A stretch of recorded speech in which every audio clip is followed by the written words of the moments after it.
Welcome to Noble Warrior. This is a place where entrepreneurs talk about what it takes to build purpose-driven organizations and purpose-driven life.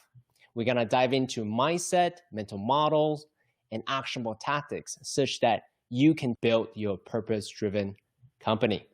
My name is CK Lin, biomedical engineering, UCLA, PhD, turned startup executive, turned executive coach, focused specifically on mindset and culture. My next guest, he's one of the world's foremost thought leader on empathic listening. He's a UCLA assistant clinical professor of psychiatry, FBI hostage negotiator, an advisor to the OJ Simpson Trial, the owner of the Theory Y Executive Coaching. He's a suicide specialist without losing any of his patients in 25 years. He's also the author of 7 books, especially Just Listen. Discover the secrets to getting through absolutely anyone, and he's writing 2 more. Why Cope When You Can Heal? How healthcare heroes of COVID-19 can recover from PTSD and Trauma to Triumph, a roadmap for leading through disruption and thriving on the other side. Please welcome Dr. Mark Goulston. Who is this guy you got on CK? Gee, that's a lot to live up to. Well, that is you, my friend. Thank you so much for being here. There's so many things that I want to ask you, but you wanted to talk about a little bit about what we just did before we hit start. Yes, CK led me through what was it called? 4-count grounding exercise? Box breathing. Box breathing. I like to go along with things, and so here was the experience I had and why I should do it every day, and you should too. As I went through the box breathing, what I felt is I felt the 3 parts of my brain safely disengaging from each other. And I closed my eyes, and with the breathing, I could feel the thinking human part of my brain loosen from the feeling emotional part of my brain, loosen from the survival part of my brain. So really, what it was, imagine a really tense Rubik's Cube that's all twisted together and you're making it through life, but it's twisted together. And with that breathing, what happened is it allowed those 3 parts of my brain, the thinking, the feeling, and the acting parts of my brain, to organically just release from each other. And by the end of it, they reconfigured. So it was a way of safely letting go of control, because one of the challenges for many entrepreneurs is they have trouble letting go of control. And unless you let go of control, you can't create. Something I had mentioned to CK, share a story.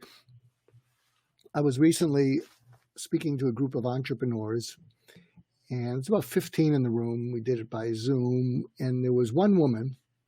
And I was there to speak about communication because my book on listening did pretty well around the world. It became the top book on listening in the world. I spoke with a Nobel Prize winner in Moscow, a guy named Daniel Kahneman. He wrote a book called Thinking Fast and Slow. You know, that's what they teed me up to be, talk about communication to entrepreneurs. But I listened into the meeting before the break, before I was about to speak. And as I listened in, I thought, they don't care about communication. They don't care about listening. Like on a good day, I can be engaging. I've got some interesting stories, hostage negotiation, suicide, so I can grab people's attention. But I thought, what they're really struck by was Jennifer. And Jennifer was this amazing young entrepreneur. And I could tell they all looked up to her, and I looked up to her. And so before the break, I said, okay, we're going on break. Then it's me afterwards. Here's the choice. We can talk about communication after the break, and I'll tell you how to become a better listener. But most of you are entrepreneurs. You don't really like to listen. You assign your people issues to someone else because God love them. People are messy. Mm-hmm. They're just not that clear. Mm-hmm. And so you like vision and strategy. The problem is a bottleneck with execution because you got to do it through people until you replace them all. Mm-hmm.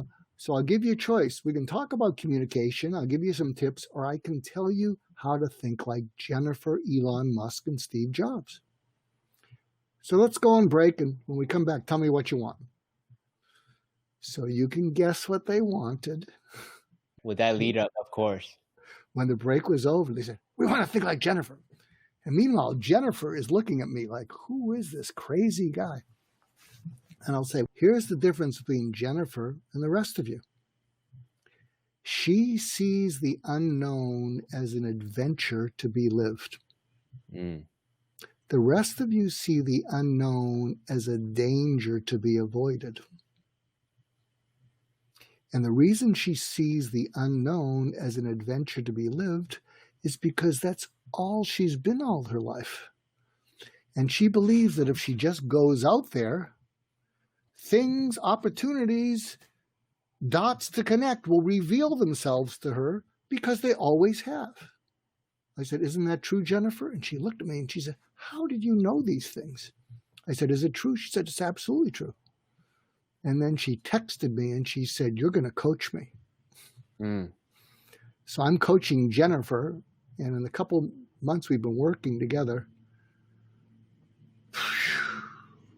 So she has a home care company, one of the top home care companies. So in the couple months we've been working together, she bought a nursing school. Mm.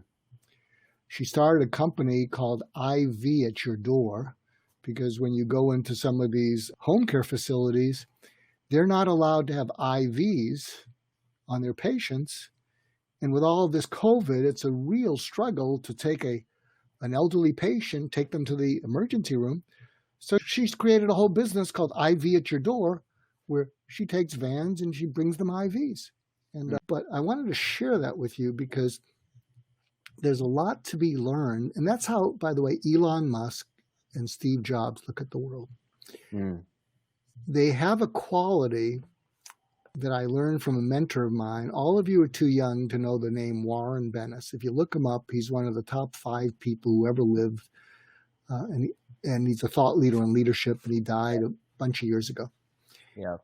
And he had this great quote that he often told me that came from a playwright named Saul Bellow. And the quote was, be a first-class noticer. Be a first-class noticer, because noticing is different than looking, watching, or seeing. When you look, watch, or see, you're an observer. But when you notice, you just tune into it. Like I'm noticing that I'm looking into this camera lens. I'm not quite seeing CK, but but I'm looking into the lens to see all of you. And so something that when I work with companies about how do you identify those people is I give them an exercise, but I'm going to grab a little water here. Excuse me. Sure, please.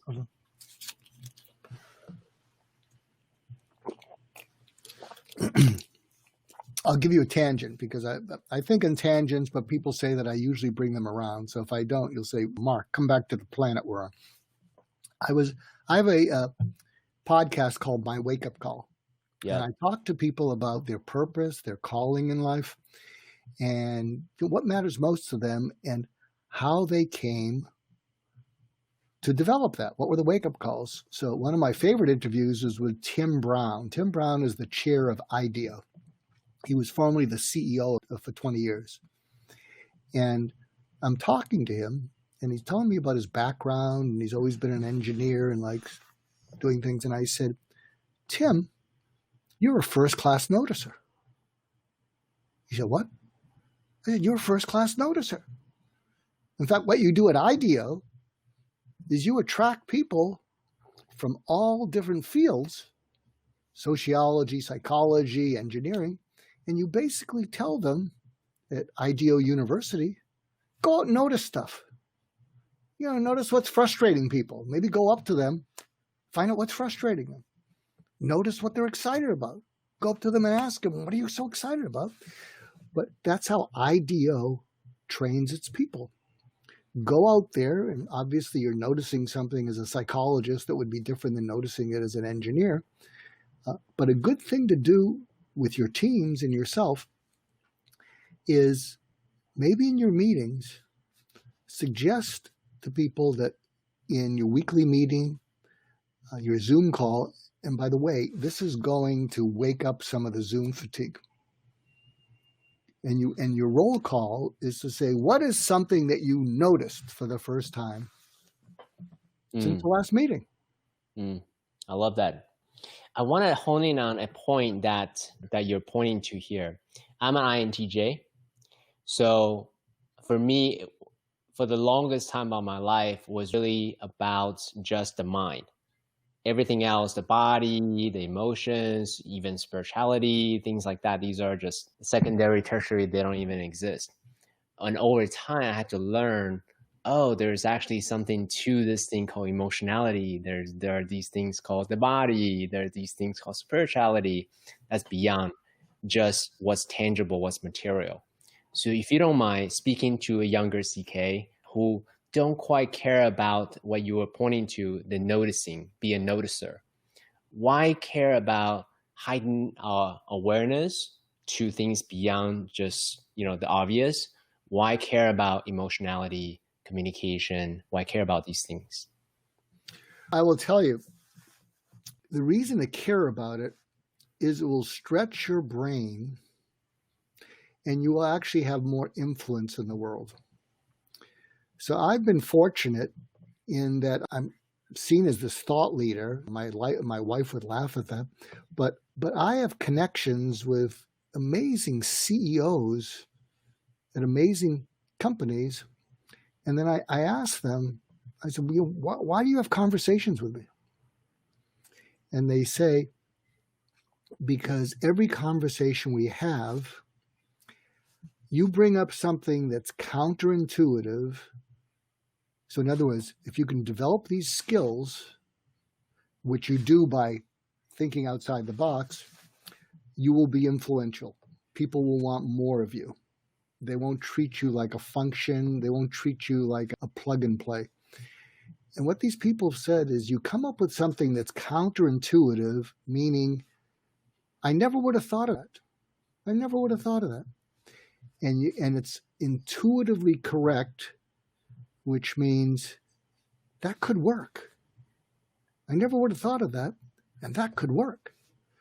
And then the third thing is, I think I can do that.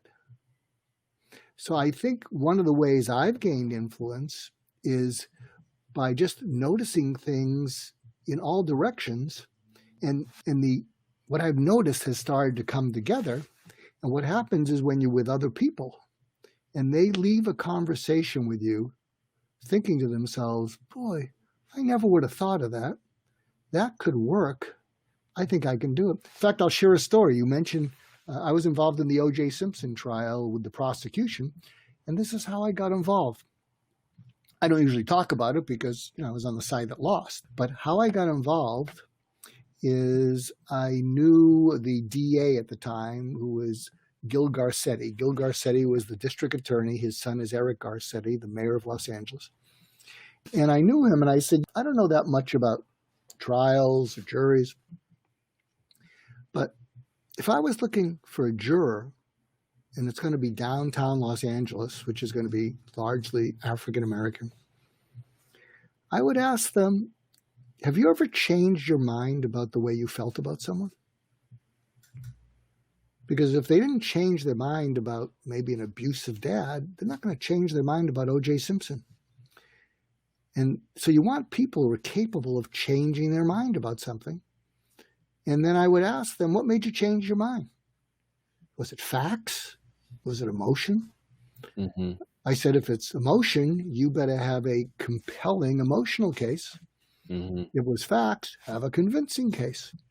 Mm-hmm. And he came back to me after speaking with Marcia Clark, who was, the DA, and he said, we never would have thought of what you just said, ever. As soon as you said it, it was obvious.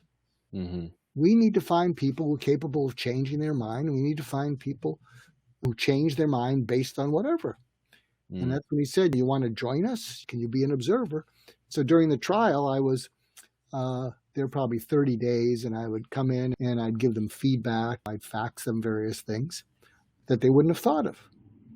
I'll give you one thing that they used. Now, many of you are young, don't even remember the trial unless you saw the recent movies. But I remember at the end, there's a lot of the stuff I gave them they didn't use. But at the end, I thought, okay, the jury's going into deliberation. So, they're leaving the court. So how do you influence the way a jury thinks when they're no longer in front of you? So one of the things I suggested, which they used, and Marcia Clark used it in her closing argument, I said, make sure you play the tape of Nicole Brown Simpson talking to the police that OJ Simpson was at her back door. I said, the way you influence someone that you're no longer seeing in the courtroom is you haunt them. What would be haunting is they're hearing the voice of the person who was murdered, naming the person that murdered them. I said, make sure that's in the closing argument, because everybody's heard everybody's voices for too long. Mm-hmm. And she put that in the closing argument. But can you see that was counterintuitive? Geez, we wouldn't have thought of that, and we can do that. I love that. Thank you for sharing that story and then really honing on a few points. So in personal development world, we hear a lot. People make decisions emotionally and then rationalize logically afterwards. And what you're pointing to is really talking about the emotional connection to whatever is presented. And I also want to underline this to the viewers who are watching this. This is not actually just about a criminal case per se. This is how you're actually making a compelling case for a mate that you're attracting, for a product or services that your company is building, for the difference that you want to make for another individual human being. First and foremost, facts are important. Don't get me wrong. I have a PhD background. Totally get it. And at the same time, how do you actually make that emotional connection such that it touched their heart? What do you say to that? Well, I'll share something with you. Yes, please.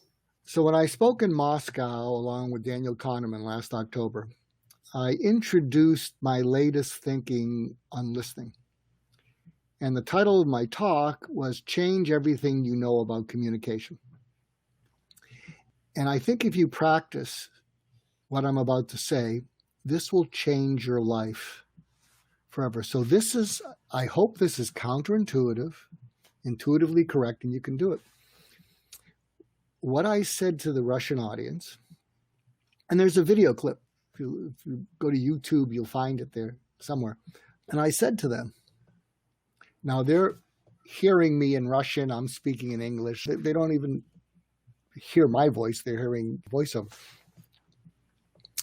And I said to them, because it was a business audience, managers and CEOs of organizations and companies. And I said, you're listening to me. And I'm going to do this with you, CK. We're going to do it in real time. CK, sure. You're listening to me. And if I give you a bunch of bullet points, that's what I said to the Russian audience, and you'll write down a few of the bullet points, you might try them. You'll probably forget most of them. And if I'm engaging and I have good stories, you'll be entertained, but you'll probably drop most of them. But if you're listening to me and I give you a bunch of bullet points, we'll have a nice transactional conversation. Mm-hmm.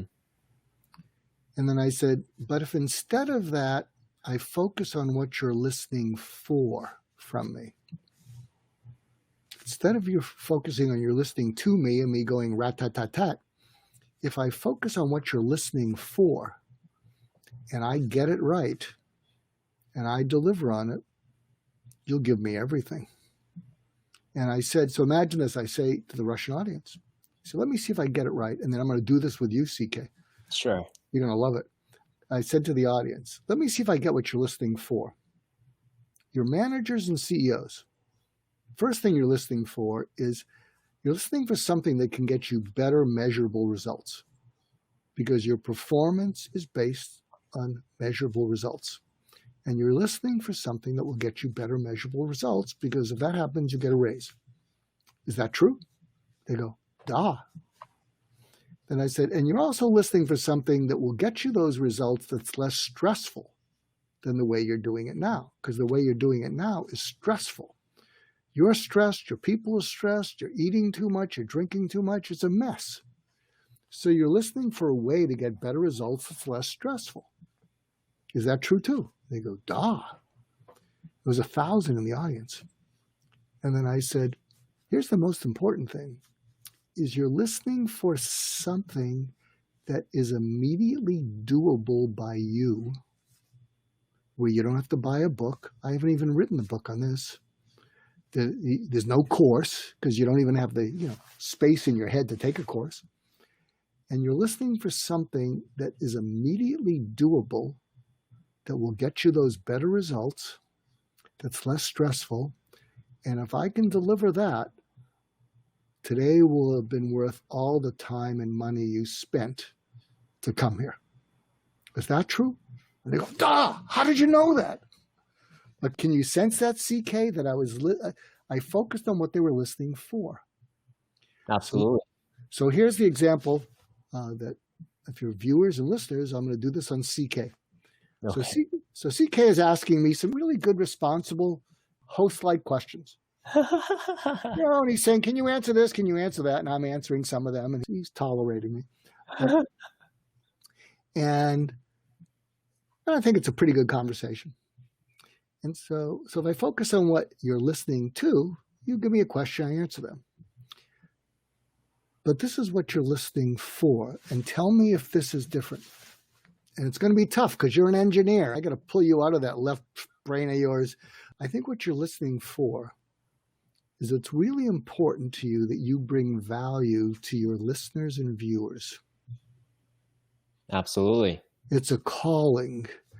And what you're listening for and looking for is something that they can use immediately that will make their lives better, make them more successful, maybe something that will get them better measurable results that's less stressful, something they can use immediately. You're also listening for whether you need to protect them from your guest, because this is live and you can have some experts on who've written all kinds of books, but they're real stiffs. I mean, they're boring, and you're thinking to yourself, we're going live. Oh, geez, I read the person's book, and the book is so much better than him or her. Oh, we got to get through this alive. Geez, I feel like I have to apologize to my viewers and say, look, his book is much better than he was. So you're listening for also people that you want to protect your listeners and viewers from, because you don't want to waste their time. Absolutely. So did I get it right? That's what you're listening for? Absolutely. And thank you so much for going a few layers deeper. And for me, one of my deepest commitment also is, yes, we're going to share with them actionable tactics, a way to think about the problems or their life. But really, the underneath all of that is such that they can truly tap into their own purpose, such that they can go out and make the kind of difference that they want to make. And so I think for me, what I love to also get that from you is tap into that, such that they get the energetic transmission, the mental models, the actionable tactic, but really get how they can go out and create the life that they love. So thank you. You're welcome. Here's a tip that I give people. There's a lot of entrepreneurs. I don't know if you know this fact, and maybe your listeners and viewers will verify this. But about a quarter of entrepreneurs have significant psychological issues. They have ADD.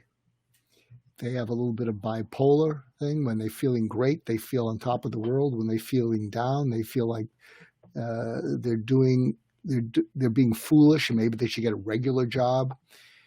And about a quarter of entrepreneurs, and so I know this space, are prone to anxiety and depression, and they became entrepreneurs to treat their anxiety and depression.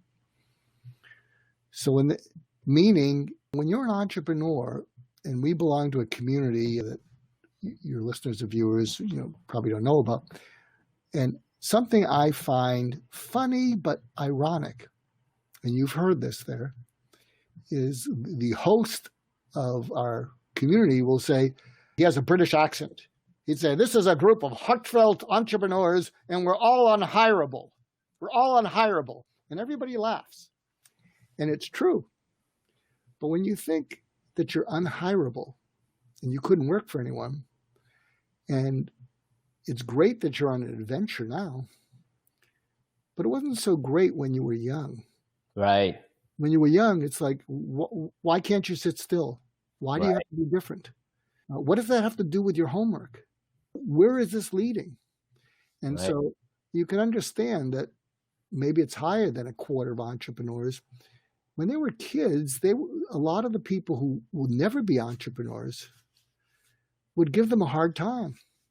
Their teachers would say, why do you have to be so rebellious? Why can't you sit still? And so you can understand how, God bless all of you, if you suffered with that and you made it into your teens, that you found a way to find your calling. Here's an exercise I give people. I don't know that it'll apply to the people listening in, but this is a great exercise you can give your friends. I would like you to imagine that your personality is a circle. It's a circle. And inside the circle are the parts of your personality that are trying to prove, show, hide, or please. Prove something, show something, hide something, or please someone. So imagine that's in the circle. And then I say to people, I'd like you now to take all of those outside the circle. What's left? And a lot of people will say, nothing. My whole personality is proving, showing, hiding, or pleasing.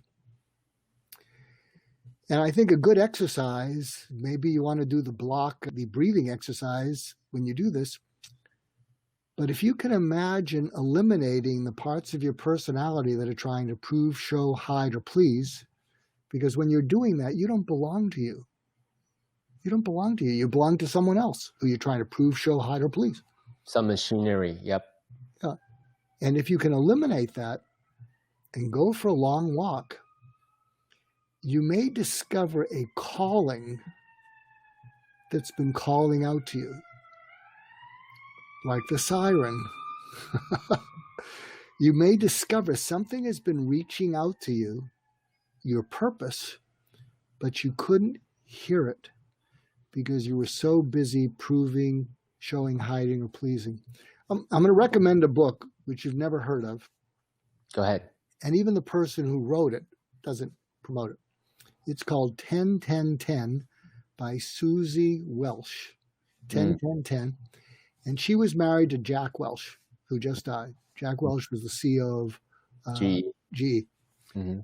And what she talks about in 10-10-10 is she says that before you make decisions, think about what's going to be the consequence 10 minutes, 10 months, and 10 years from now. So she said when she was a single mom, when she was a divorced mom, she thought, if my company where I get paid needs me to work this weekend, and I was planning a birthday party for my kid, and I tell them the party's off, 10 minutes from now, I'm going to get a temper tantrum. But 10 months from now, I might get a raise. So that's an important thing to think about. But the most important thing is, she says, it's the 10 years. And so what happens is, she says, you take a long walk and think about the decisions you're making and what the effect's going to be 10 years from now. And that's when she shared, that's when I knew I needed to get a divorce. Because I realized I can't imagine being in this unhappy marriage 10 years from now. So that might be another little exercise that you can do. Try to imagine yourself 10 years from now. And try to imagine a life that you look forward to every day. I'm a lot older than I look, and I'll tell you where I'm at is, and I'm not sure that I thought about this 10 years ago. But if I'd asked myself the question 10 years ago, where would I like to be 10 years from now? I would say to myself, I don't want to interact with anyone that I don't look forward to seeing. I love that. Yeah. Virtually anyone I interact with, I want to look forward to seeing. Because if I have to work around someone who's difficult, someone who's a bully, someone who's a narcissist, I don't want to have to do that. Mm. And it's interesting. If you go to my LinkedIn profile, you'll see that it says Theory Y Executive Coaching. Theory Y Executive Coaching. And what Theory Y Executive Coaching is, I coach people to be Theory Y leaders. And again, something that all of you are too young to know about is once upon a time, there was a fellow named Douglas McGregor. And he wrote a book called The Human Side of Enterprise. He was the pioneer of organizational development. Some people credit him with being the very first one. And The Human Side of Enterprise came out in 1960. And he talked about Theory X and Theory Y. And he said, Theory X is looking at people as if they're lazy, as if you got to hit them with a stick to keep them motivated, because they're not going to want to give you a good day's work. Theory Y was, people aren't like that. You want to give them a carrot. You want to give them a chance to fully develop their potential and their skills and their amazing talents.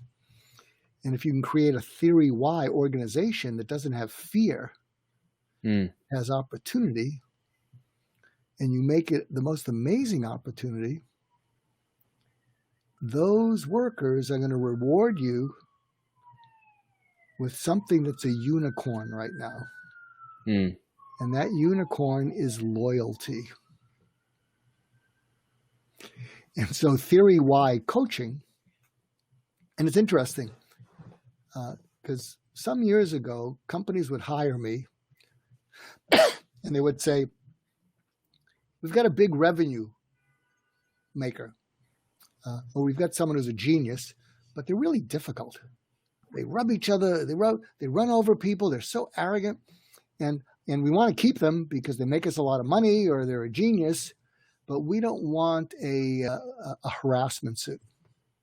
Collateral damage. We don't want collateral damage. So can you work with them? And so I'd work with them. And it was interesting. I went through an evolution with them because I would see them. And sometimes, they'd be arrogant because they knew they had the company over a barrel. And I actually was reasonably effective with them because imagine meeting someone who's really arrogant and they resent having to do this because they make so much money and whatever. Or their boss told them to do it. They really don't want to do it. You don't want to do it. Mm-hmm. So I would meet with them and I'd say, I don't think this is going to work. They say, what? I'd say, yeah, I don't think this is going to work. Probably better find another coach. And I'd say this even to their boss. So what do you mean? I said, I got to root for the person I'm coaching. I got to look forward to seeing them. I can't root for this person because they're a jerk. I don't care how productive they are. That's your problem. It's not my problem. And I've given them every chance to be someone I could root for and failed. Everyone. So I don't think I can do it. Now, sometimes that actually turned out to be really interesting because that would challenge the person. But what's happened is as time has gone by, I don't even want to deal with these people because the world is coming towards me because what's happening is now companies don't find me. CEOs, entrepreneurs who recognize that their interpersonal, non-technical skills are what are holding them back. They find me. Yeah. They come to me and they say, I'm pretty talented. After 2 divorces, after having a kid who was on drugs, I think I'm an a-hole. To which I would, You're speaking on your own self? No, they'd be saying to me, these are my Oh, clients. these are clients. I got you. These are the clients who seek me out. Got it. They say, they'll tell me, I think I've outsmarted myself. Mm-hmm. I got lousy marriages and my kids have problems and I'm smart, but maybe it's time to fix that. So those people seek me out because they want to be theory Y leaders. So quick question there. There's the higher self, right? There's the I desire to change my life to be a more compassionate, more empathetic person. So let me go after request Dr. Mark's help. And then there's the habitual self, the lower self, the egoic self, the one that's arrogant and it took them decades. They have that muscle there. So when you work with quote unquote difficult, these type of people who is trying to make a change, but at the same time, the habitual self is pulling them back. How do you ensure that they are living from their higher self? It's interesting. I make a distinction between guilt and shame. Mm-hmm. I think shame is an incredible motivator. So guilt, you do something wrong, you make amends. Shame is when you do something or you fail to do something that's out of alignment with who you want to be. Mm-hmm. So shame is I'll give you an example from my personal life. My kids are all grown. And I have 3 kids, and I was especially close to my middle child because my oldest child was close to mom. And I used to go to every practice that my middle child would go to. And I try to be present because I could feel that connection. And at the time, I was this therapist helping families and listening and empathic and all that. And I needed to practice what I preach. And so there was one practice that I blew off. I had something to do, and I said, I rationalized, it's just a practice. It's not a game.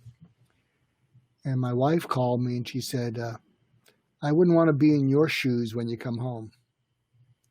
And I said, why? And she said, because our daughter kept looking at you to come into the gymnasium and you never came. She kept staring at the door and you never came, and you told her you would. Mm. And my wife, love my wife, and she's really tough. And she says it the way it is. She says, I wouldn't want to be in your shoes when you go see her, when you come home. So I do what a lot of dads did. I went to some toy store and bought her a bribe. So I come home, and there's my daughter, and she was about 7. And I go into her room, and I looked at her, and I said, I told you I would come to your practice, and I didn't come. I didn't tell you the truth.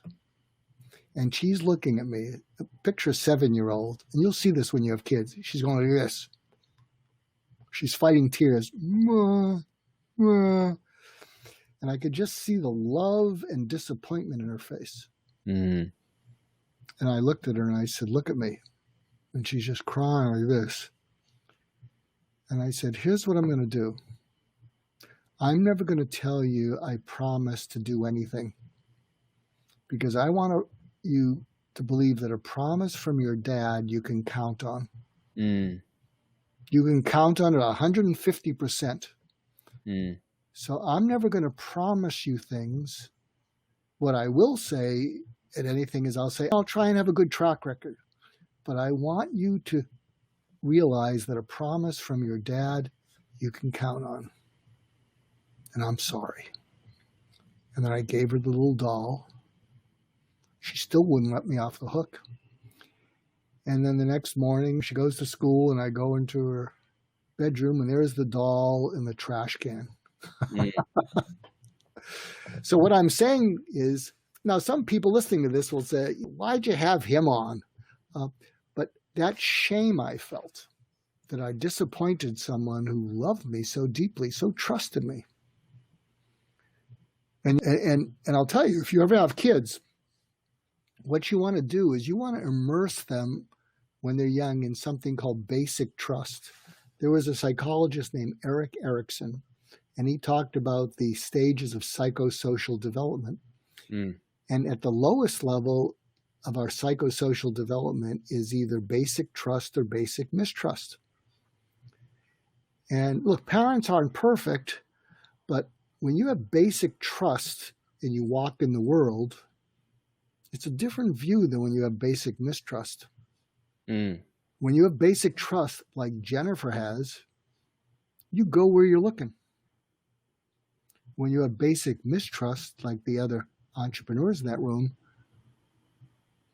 you look where you're going, meaning you're cautious.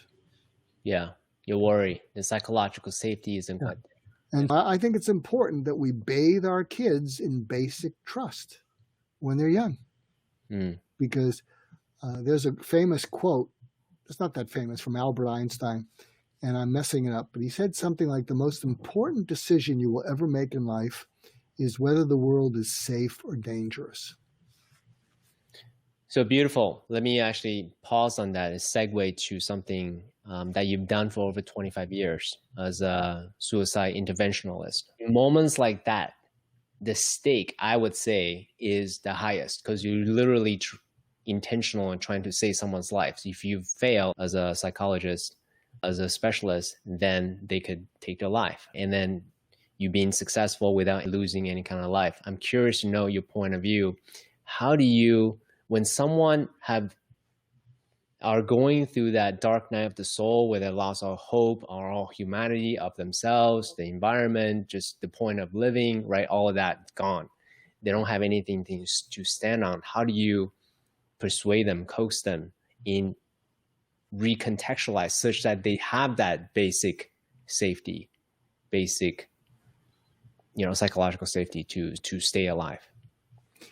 So after Anthony Bourdain killed himself, I wrote a blog. You can find it. Why People Kill Themselves. It's Not Depression. So it got 500,000 views in a week because it's a strange title. And what I talked about is there's hundreds of millions of people that are depressed who don't kill themselves. Hundreds of millions of people lose jobs, lose marriages. They don't kill themselves. It may contribute to it. But as a suicide prevention expert, one of the things I've observed that almost all of them have in common when they kill themselves is they have despair. And if you break the word despair into DESPAIR, it means despair, unpaired, hopeless, without a future, powerless, without the power to get yourself out of it, helpless, worthless, useless, meaningless, purposeless. And when they all line up, the last one is pointless. And you pair with death to take the pain away. It's an easier path to... It takes the pain away. Reset, correct. So what I learned to do, and I was so fortunate, is after I trained in psychiatry, I didn't go work for an institution. I was going to, but then it was a fellowship and it fell through. So I said, let me just put out my shingle. And one of my mentors was the pioneer in the field of suicide prevention. So he kept referring me suicidal patients. And so I was fortunate because, see, if I worked in an institution, I would have to hold my clipboard between them and me. And I'd say, how's your sleep? How's your medicine? Have you had any of those suicidal thoughts? But because I'd have to report it to someone. But what I started to realize is I started to look into their eyes. And what their eyes were telling me is, you're checking boxes and I'm running out of time. So I had a choice. Stop checking the boxes and see what I was seeing in their eyes and dive in. So my view of this despair. It's like an abscess, like a wound, a mental wound in the dark night of the soul. And if you know anything about wounds, you need to go in, you clean it out, and you don't sew up the wound. If you sew it up, it may get reinfected, may get septic. What you do is you go in and you clean it out, you leave a drain in, and it heals from the inside out. We call that granulation. So what I learned to do was go into the dark night of the soul and just stay with them there. Didn't throw treatments or advice at them because many of these were multiple attempters. And I would just find a way to listen into their eyes, and I would go into the dark night of the soul, and I'd keep them company there. And when they felt by me, which is different than feeling understood is nice. It's better than feeling misunderstood. But when you feel felt, when you feel that your pain is worth someone getting there right next to you so you're not alone in it, people start to cry. They cry with relief. And now, if you're just learning how to do this, and I have a new book coming out called Why Cope When You Can Heal, Healthcare Heroes of COVID-19 Can Recover from PTSD. It's coming out in the next couple of months. And we introduce something called surgical empathy. I like that. And surgical empathy is literally going into where it hurts most in the dark night of the soul and not rushing them with a technique. So with the multiple suicide attempters that I'd seen, they'd already had all the techniques. And again, if you're depressed, you're suicidal, and I'm not currently in practice. I'm retired, although I'm teaching counselors, teaching parents. I was the co-creator and moderator of a multi-award honored documentary called Stay Alive, intimate conversation about suicide prevention, where I speak to Kevin Hines. He's the fellow who jumped off the Golden Gate Bridge and survived. And you can get it for free, stayalivevideo.com. And so the whole idea is that when you can listen in to the dark night of the soul and people feel felt by you, they start to cry. And as they start to cry with relief, they start to calm down.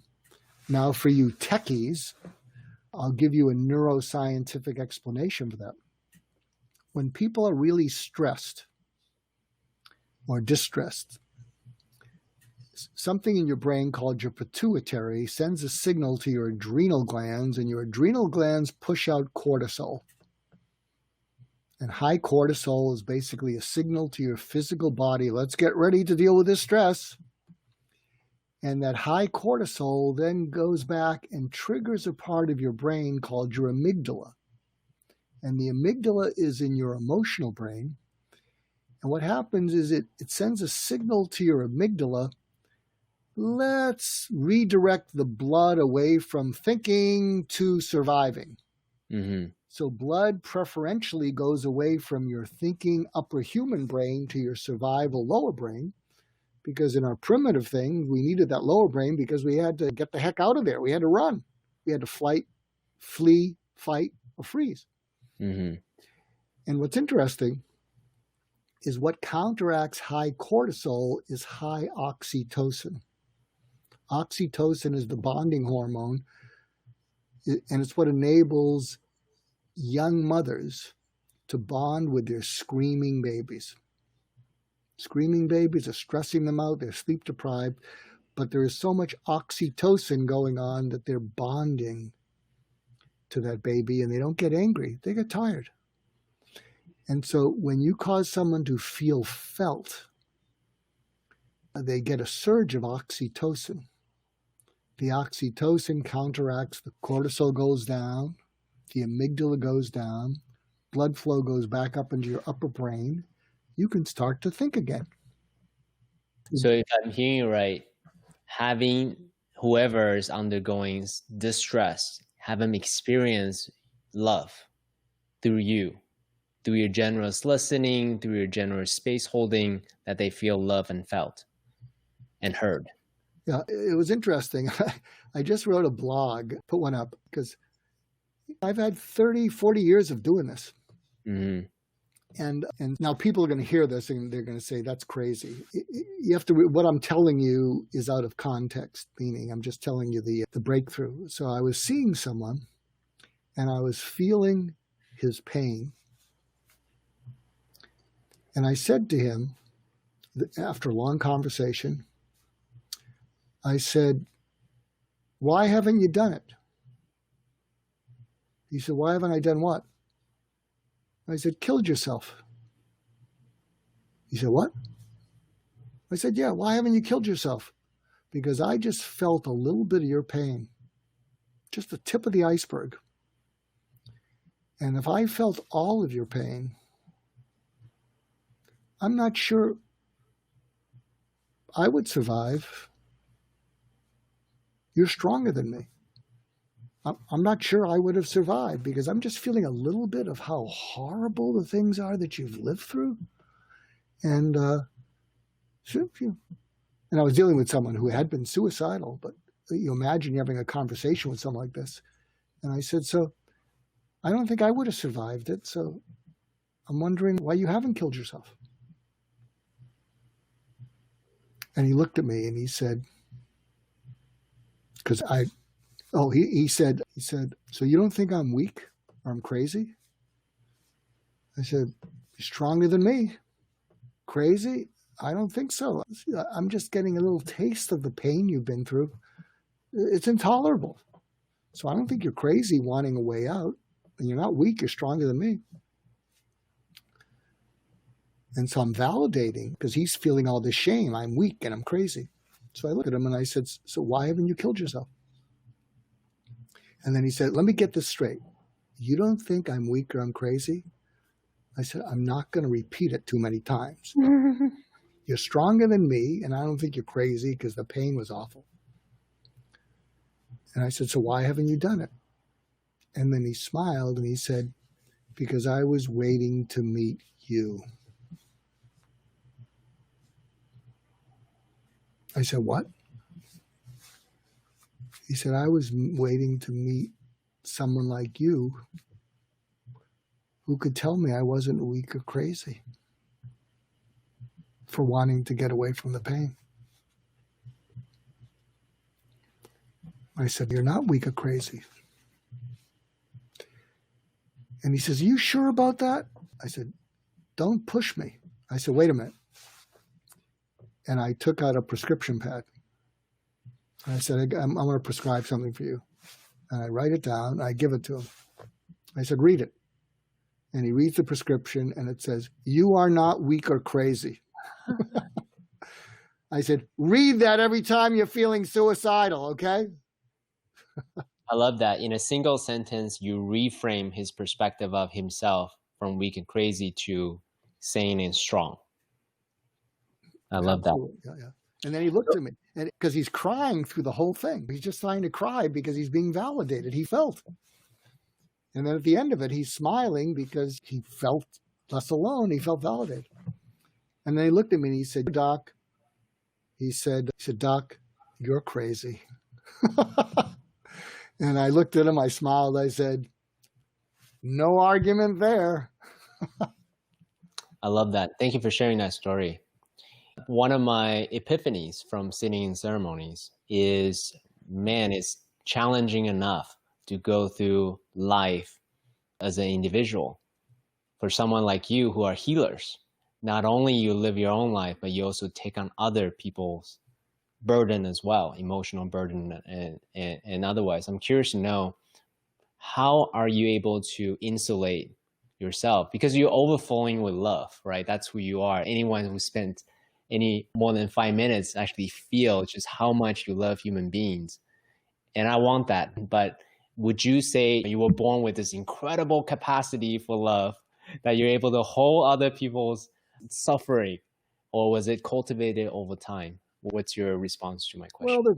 Well, There's usually a backstory to these things. So I got to tell you the backstory, and then you'll say, oh, that explains it. When I was in medical school, I dropped out of medical school twice, and I think I had untreated depression. So the first time I dropped out, and I was highlighting every book because I could read stuff, but I couldn't hold on to it. And I took a leave of absence, and my brain, and I worked in blue collar jobs, and my brain came back. I went back after a year, and then within another semester, it came back again. And so I met with the dean of the school, who's about fundraising. And you lose money when someone drops out, tuition doesn't pay for that empty seat. So I met with the dean of the school, who's about fundraising. And I don't even remember the meeting, but he may have saved my life because he referred me to the dean of students, who cares about people. And I get a call from the dean of students, and he said, Mark, I have this letter from the dean of the school. I think you should come in here. We should have a talk. And I was down, and I had a mindset that said, if you can't do anything, you're not worth anything. You don't deserve to be here if you can't do anything. And I was passing everything, but it was a low point. So I go in there, and he says, here, read the letter. And I read the letter. And the letter's from the dean of the school, and it says, I've met with Mr. Goulston. We talked about a different career, and I'm advising the promotions committee that he be asked to withdraw. What that means is they really couldn't kick me out because I was somehow passing my courses. So they couldn't kick me out, but they wanted to get me out because I was a lost cause. And so I looked at the dean of students, and I said, what does this mean? And he said, you've been kicked out. And I'm not a religious person, but maybe I'm spiritual because it was like a gunshot wound. When he said that, I went, oh. And I felt something wet on my cheekbones, and I thought I was bleeding. I just kept looking up like this, and it was tears. And I'll tell you, I think it was a miracle, because if he had said, if I can help you, give me a call, I don't think I would have called him. I think I would have gone back to my apartment, and I'm not sure if I'd still be here. But he didn't say that. So imagine you're there and you feel useless and worthless because you can't do anything. And what he said instead was, Mark, you didn't screw up because you're passing everything miraculously, but you are screwed up. But if you got unscrewed up, I think this school would be glad they gave you a second chance. And I'm thinking, what? I mean, who's he talking to? Because I'm useless, worthless. And then he said, imagine hearing this. He said, and even if you don't get unscrewed up, even if you don't become a doctor, even if you don't do anything the rest of your life, I'd be proud to know you. Because you have a streak of goodness in you that we don't grade in medical school. And you have no idea how much the world needs that goodness. And you're not going to know it till you're 35, but you have to make it till you're 35. Mm. So I am just crying. He is pummeling me with compassion. Mm. And then he says, and I couldn't even look at him. I'm having trouble looking at you. And he points at me. He says, look at me. And he points at me and he says, you deserve to be on this planet, and you're gonna let me help you. And so he arranged an appeal, and I had to make my case, and I guess they saw something in me. These doctors saw something in me. But it flipped the switch, because there I was, useless and worthless, but he reached in and didn't let go. Plus, he stood up for me. He stood up against the school for me. He was a PhD, and this promotions committee were all medical doctors. He took them all on to say, I think we should give this guy another chance. So it flipped a switch in me, but essentially, maybe that connects the dots, CK, because that's what I've basically done as a suicide specialist. As I go in, I see some value in them, and I say, you're not going anywhere. Thank you for sharing that powerful story. That dean did the same thing you did for the person who wanted to die, who thinks themselves worthless. And in a single conversation, help you reframe your whole life. He saw a streak of goodness in you. And then hence why you're doing what you do, and then you do it so well. And I don't see you stopping. You probably have another 20 books in you, I would probably assert. Yeah, and I will tell your listeners, here's one of the difficulties I have, because I do these shows, and a listener or viewer will say, you could reach my son or daughter. And I'm retired. And also, and what I tell people, so I co-present to EO, and we're hoping to do it to YPO. A friend of mine's 14-year-old son killed himself 2 years ago, named Jason Reed. And if you look up Jason Reed Goalcast, he did a presentation to 15 male entrepreneurs about how he blew it with his 14-year-old son who killed himself. So we've been doing presentations where he tells the story, and I talk about, here's something you can try with your kid. But it's still difficult for me, because I say, look, I might be able to reach your kid empathically. I don't know. I'm getting pretty old. But if I reach them, how can I reach them? And then I can't continue to see them. At this stage of my life, I can't continue to see them. I'm retired status. And so I'll help you as a parent. I'll help you. These are some of the things you might say. But it's painful. It's painful because it's tough to walk away and say, I might have been able to help that person. Yeah. But you can only do what you can do. And I'd much rather, so if people are listening in and they find any of what we're talking about relevant, when there's been suicides in your high schools, your colleges, I'd be happy to do a Zoom call, what I've discovered about preventing suicide and how to get through to people. You can reach out to me, and as time permits. That's the other problem, is I have so many things I'm working on. I don't know that I have even time to breathe, but saving lives is, you talk about purpose. Yeah. How would you articulate yours? There's a story that I share, and it's a story about Abraham Lincoln. And Abraham Lincoln was going from one town to another town, and he passed a horse that was stuck in a ditch. And he drove by about a half a mile, and then he drove all the way back to the horse. And the people in his group, when they got back there, they said, why'd you do that?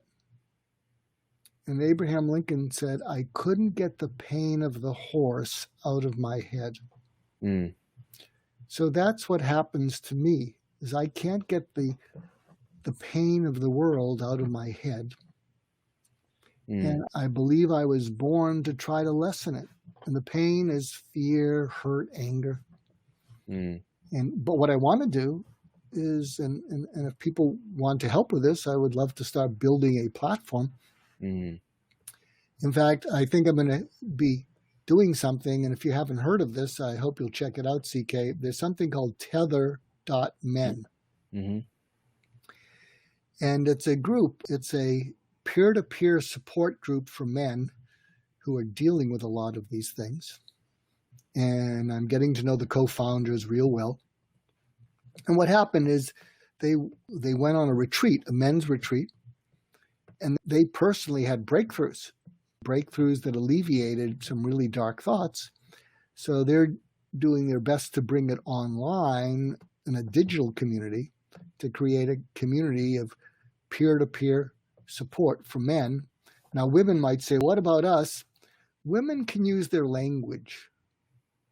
Women are able to use their words and feel, and if you don't try and problem solve them, if you're a guy, which most guys do, women are expressing themselves because they want to feel felt. And they want to feel felt because they want to feel oxytocin. Because if they feel oxytocin, their cortisol is going to go down. But if when they share with you their feelings that they just want to have listened to, and you give them advice or solutions they don't want, you're going to increase their cortisol. Mm-hmm. Because what they're really wanting is the oxytocin. They want to feel felt, because when their oxytocin goes up, unfortunately doing that scares the heck out of most men. But when their oxytocin goes up, without you making it worse by giving them advice they don't want, their cortisol goes down, they calm down, they cry, they feel better. Mm-hmm. Beautiful. Thank you so much for sharing that. I think for anyone listening, anyone have ever been in a relationship before, especially the men, listen to this very poignant advice. It would do you and your relationship really good. I want to switch topic a little bit about amplifying your purpose, multiplying the impact that you could make. I'm curious to know your opinion about the use of psychedelics, ketamine, ayahuasca, psilocybin as a way to allow people to penetrate through the perception, through the ego, right? The personalities to the core of who they are, just a little bit more direct. Curious to know your thoughts on that. It's interesting. I do a visualization with people. Mm-hmm. If you go to my Wake Up Call podcast, I've done it with a number of my guests, but if you look up Colonel Chris Kalenda, Kolend, I did on the podcast with him. It's audio. And what I do, and I've done this with a number of people, and maybe we'll do this on another interview with you, mm-hmm. is I'll have people go back to an awful time in their life. And I'll have them go back as an adult and meet that person who was traumatized.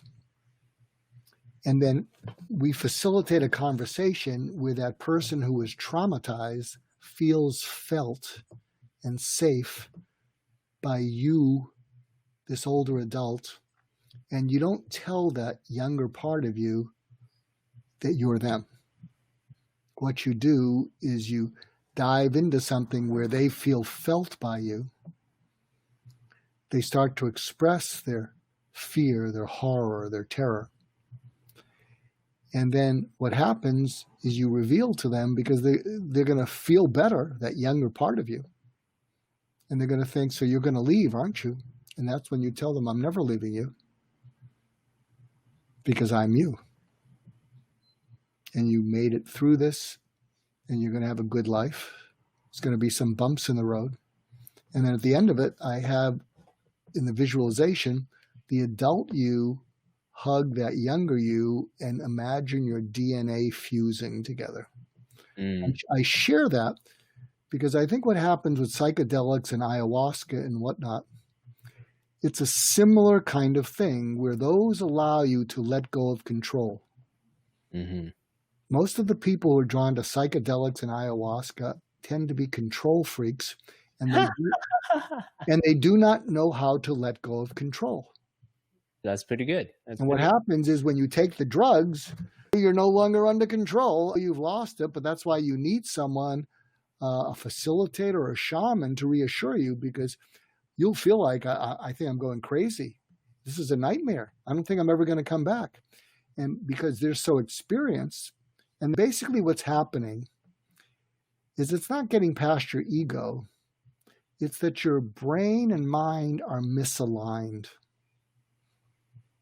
Say more about that. Think of it this way.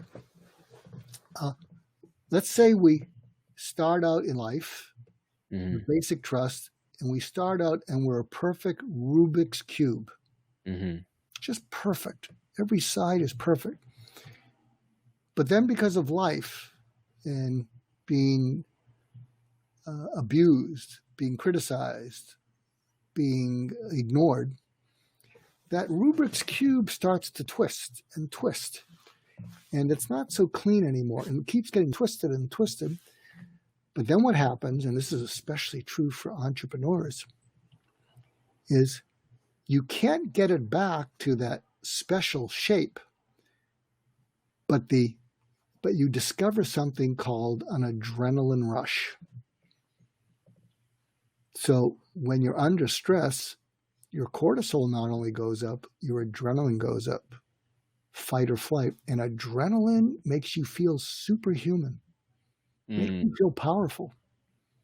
But then what happens, and in my book, Why Cope When You Can Heal, we talk about the adrenaline rush being a case of fool's bold, not fool's gold, fool's bold, meaning that when you're under the influence of an adrenaline rush, you feel super powerful. You feel like you can do anything. You can stay up 4 days in a row in a horrendous hospital, seeing death all around you, and you don't know how you're doing it because you're running on adrenaline. But then when the danger goes away, and the thing that's spurring the adrenaline rush goes away, and the adrenaline goes away, the crash causes you to start to fall apart. So a lot of entrepreneurs are always pedal to the metal because they want to keep the adrenaline high. They're addicted to that high, yeah. And another reason they're addicted to the adrenaline high is because adrenaline is similar to Adderall. High adrenaline is similar to Adderall. And if you have ADD, when you're on an adrenaline rush, you can stay really focused. That's why a lot of extreme athletes had ADD as children. But boy, when they developed a skill as an extreme sport, they just focused. But what happens is when the adrenaline rush goes away, your mind starts to unravel. There's actually a documentary called The Weight of Gold by Michael Phelps. It talks about the suicidal tendencies of these Olympians. So exactly to your point. It's interesting you bring that up. If you're listening to this, you can catch Weight of Gold on HBO Max. You can see a panel with Michael Phelps and the director, Brett Rapkin, and they talk about making the movie. And Michael Phelps and the other athletes said they had ADD when they were kids. So imagine if they had ADD, they're just frustrating everyone. And then they suddenly develop a superpower. And if you go to my wake-up call, I interviewed Brett Rapkin, the director. So you go to my wake-up call, you'll see that interview. And not to leave it alone, I may be part of a series called The Mediator with a fellow named Sean Collinson. And we did an episode called All That Glitters Isn't Gold. It's a video. And so I talk about what's that like when you have the appeal of the gold medal. And it turns out you go from this frustrated and frustrating child that won't sit still to suddenly you have this superpower. And not only do you have the superpower, your coaches love it because you're going to make them famous. And sometimes your parents love it because you're going to make them famous. And then you give up everything in life to become this amazing athlete. And sometimes you don't even get the gold medal, but even Michael Phelps, he got many gold medals. But then what happens is it goes away. The adrenaline rush goes away. You realize I sacrificed my entire life to be this superhuman athlete. My coaches are not that interested in me because they're interested in the younger athletes. So what they deal with is I sacrificed everything to become this superhuman, and amateur athletes make almost no money. You think they're running in money? They make almost nothing. But everyone thinks it's so glorious to go to the Olympics. And then I think what they're dealing with, which didn't happen in the film, but I've seen this with Olympic athletes. I have seen this with celebrities. I've seen this with rock stars. One of the most difficult things they have to deal with, which can lead to being suicidal, that's what they talk about in the film, is they feel foolish for having sacrificed everything, and they feel used by the coaches. They feel used by the Olympic Committee. And so when you have a combination of, look what I've sacrificed, and now the glory day is over, I didn't even make money from it, and all these people that I thought loved me were actually using me because it made them a star. Can you see how that can lead to pretty self-destructive thoughts? So that might be an interesting evening if you can catch The Weight of Gold, listen to the Brett Rapkin interview on my wake-up call, and then catch our video I think it's called All That Glitters Isn't Gold. Thank you for that. I want to bring it to the listeners here. Now, people who are listening, you may not be an Olympian or professional athlete or not even an entrepreneur, but these are human journeys that we all go through, especially during a time like COVID, as an example. This is a hard reset for perhaps the fundamental identity that you have around yourself, around your business, about who you are as a parent, about who you are as an entrepreneur, whatever that may be. So I'm curious to know from your perspective, Mark, what could they do as a way to reestablish, because their identity is being wiped out, similar to the Olympians per se. They're going through this dark night of the soul, the trough of disillusionment, whatever name, the crises, that whatever name you give it. What actionable tactics could they take on to reinvent their identity such that they come out even stronger? So this is a blessing, not a curse. There's an acronym, because I come up with these little abbreviations for people to remember, and it's called MAPR. I wish I could probably come up with another one.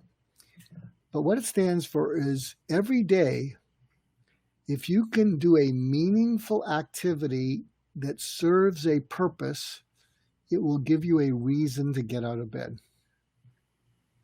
If you can come up with a meaningful activity that serves a purpose, it will give you a reason to get out of bed. It will give you a reason to live. So here's an example. One of the things I used to do, also I have a TEDx talk called What Made You Smile Today. And you can check it out, and I think it's a pretty good talk, but given the COVID thing, because I started a mission called What Made You Smile Today. And the TEDx talk basically talks about, and this was the mission, and I may return to it, is the TEDx talk is, I speak about a friend of mine who had a drug addict daughter. And he didn't want to call her because she was always manipulating, making excuses. But he felt, I'm making her worse. But I hate to speak to her because she's always manipulating me. So instead, he started texting her every day. And he said, hey, honey, it's Dad. What made you smile today? And at first, she started talking about, oh, I thought you'd give me money. And he said, we've done the money thing. No money. And he just kept doing it every day, 5 p.m. And after about 6 weeks, he gets a text back from her. And she says, okay, Dad, if you must know, what made me smile today was knowing that you would text me. That's right. He started to cry. And that turned a corner. He started to cry because he realized we started to enjoy each other and it wasn't about being manipulated. Mm. And a couple months later, she was off drugs because she had felt like she was a burden. And the point is, as long as she was a liar, she was a burden. Mm. And so she turned that around. And what I did after hearing that, and it's a little challenging with people wearing masks, but what I did, and let me see if I have any here. Yeah, I have 1,000 of these wristbands, and it says hashtag WMYST, which stands for What Made You Smile Today, hashtag WMYST. And if you go to Instagram, we have a hashtag WMYST. And what I started doing is whenever I would see someone who served me, a waiter, a waitress, TSA, I'd go up to them, I'd see their name tag, and I'd say, hey, Joan, thank you. So I'd thank you. I'd thank them for serving me. Hey, Joan, thank you. My name's Mark. I have a question for you. And they look like this. I said, no, you're not in trouble. Joan, what made you smile today? They pause, they think, and then they look and they have a huge smile. My kids, my dog, it's a new day, the sun. And then I say, you have a great smile. And then I would give them 2 wristbands. Mm. And I'd say, you have a great smile. Here is one to remember to use it every day. Mm. And give the other one to someone else. Pay it forward. I love that. And actually, if you look up the Nowhere Men were 2 men in a startup in Manhattan. And if you look up Nowhere Men, the Science of Smiling, for a week, they took the What Made You Smile Today challenge. And it's a great segment. And they video it, and they go around the shopkeepers, and they were really nervous. They talked about, geez, yeah, I'm nervous. I'm here in New York, but it seems to whatever. And they did it for a week. And if you watch, it changed their life. And they do it with shopkeepers, and the shopkeeper comes out and starts dancing with them. And there's this really just cute, short Hispanic fellow who's shy. And they say, what made you smile today? And he smiles like, you made me smile today. Mm. And so the point is that was going to be, and we may revive it, that was going to be a mission. As I said, it's a little challenging because people are wearing masks, but it's an example of what to do. Here's something else you can do, but again, you might feel uncomfortable with it. I always carry a box of snacks with me, little snacks, peanuts. And I go over to homeless people. And sometimes you're afraid to give homeless people money because you're afraid they're going to use it on drugs or alcohol. And I'll go up to them, and I try not to scare them. And I'll say, hey there, my name's Mark. What's your name? They do have names, homeless people. They talk, they have names. And they'll look. Now, I won't say what made you smile today because that would be insensitive. Mm-hmm. But I'll give them a snack. Now, some of them may not take it. It's better than giving them money and worrying are they just going to buy alcohol or drugs. I'd say, Joe, it's good to meet you. Here's a little snack. I hope it helps. You take care of yourself. And see what happens when you do this. And people light up. And you made someone else happier for a moment. And you didn't get anything from it in your bank account, it actually helps you to feel worthwhile. Mm-hmm. It helps you to feel, I brought a little sunshine into the world. And I'll tell you, it takes very little. One of the other things I think I talk about in the TEDx talk is I get emails from all around the world.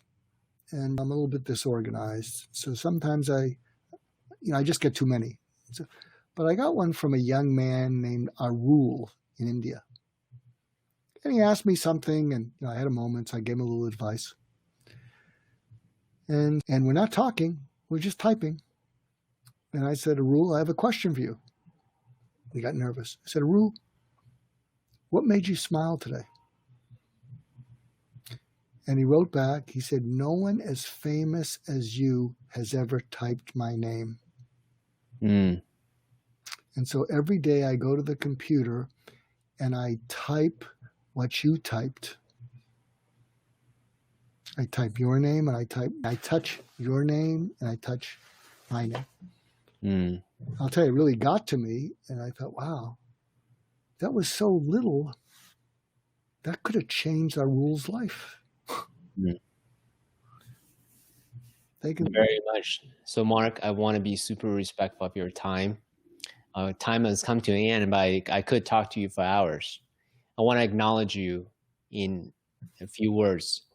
I acknowledge you for really just showing up, for doing the work, for following your purpose, for sharing so generously what it takes to live a purposeful life. You shared, with us actionable tactics of doing one thing that serves your purpose every day, doing it consistently, and doing it in the simplest way possible, as if you're sharing your candlelight with other human beings.